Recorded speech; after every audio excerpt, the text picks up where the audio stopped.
Okay, so you join myself and Jack Joyce in the university, one of the many places built in Remedy's world editor. Remedy have used this and built upon it since Max Payne, and ooh, look over on that blackboard. Are these some Alan Wake references? Nifty, eh? Well, this lecture hall also shows us how the time powers are deeply interwoven with the story. If you use time vision, Jack can see time echoes. See certain things that happen leave echoes in time that Jack can use to help him. In this case, to see where Monarch have taken his brother. Looks like they're taking him upstairs and sounds like they're heading towards the library to see the boss. Anyway, let's follow them through this door and... oh, okay, so now we've scared the crap out of ourselves and these gunmen, the game is going to teach us how Jack just did the time dodge. This is a hugely useful move, allowing you to dodge bullets and get to safety before you get shot to pieces. Quantum Break carefully introduces each move through specific parts in the story like this, so the player not only gets a tutorial on how to use the move, but it also fits in nicely with Jack's origin story, with him learning as the player learns.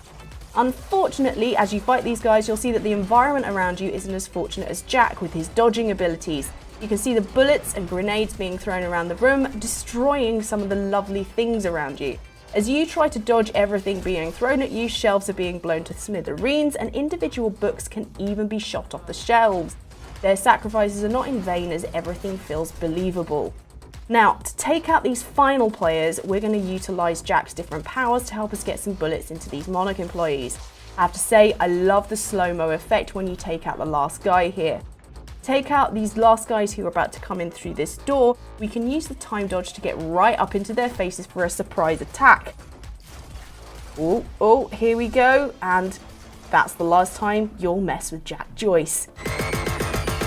Remedy have worked extremely hard on motion capture to make the world of Quantum Break seem as real as possible, using real actors to bring a full performance to the game and to tie it into the live shows.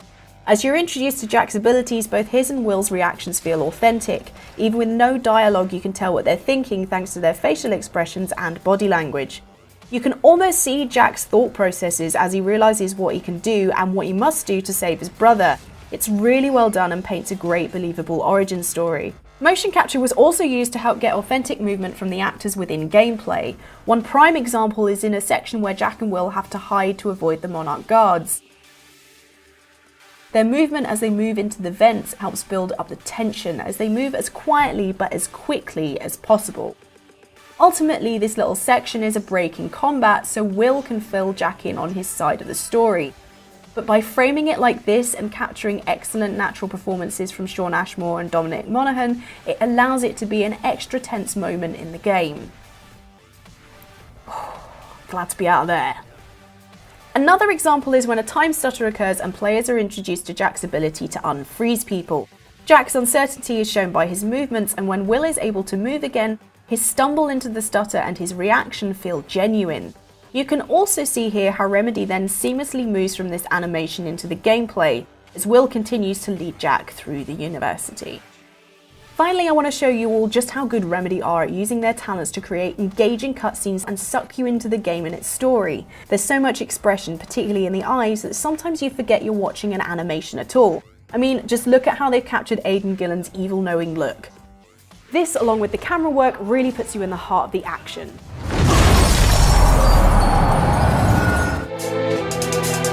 To help really immerse players into a world of time manipulation, Remedy have put a lot of effort into the music and sound. To show you what I mean, here's some gameplay. To make it easier to deal with this guy here, I used Jack's time shield. You might notice that everything sounded slightly different. The alarm noise was muffled, the sounds from Jack's gun were slightly distorted, and you really felt like you're in a bubble. Now, here is where I can show you some really cool sound stuff. As the vehicle crashes through the gates, a time stutter occurs. Time comes to a complete standstill, so sound will move differently here. Not only do we have the shattering sound of time breaking down, but Jack's footsteps echo as well as his voice. Pretty nifty. Now, here we're about to face some slightly different enemies. See, Monarch have developed some special tools so they can move in time stutters just like Jack, and are fairly immune to his powers. They can even move as fast as him, making them very tricky to deal with compared to other enemies. Now, as we fight these guys, listen closely to the sound effects and the music and how they change. As I try to get out of the way of the bullets being shot at me just here, you can hear that the music is quite echoey and spacey. And as I try to use time stop on this enemy and he dodges out the way, the music is also affected. Sound is also heavily tied to the visuals, so as I drop down here, you'll see a ripple reflecting the sound there.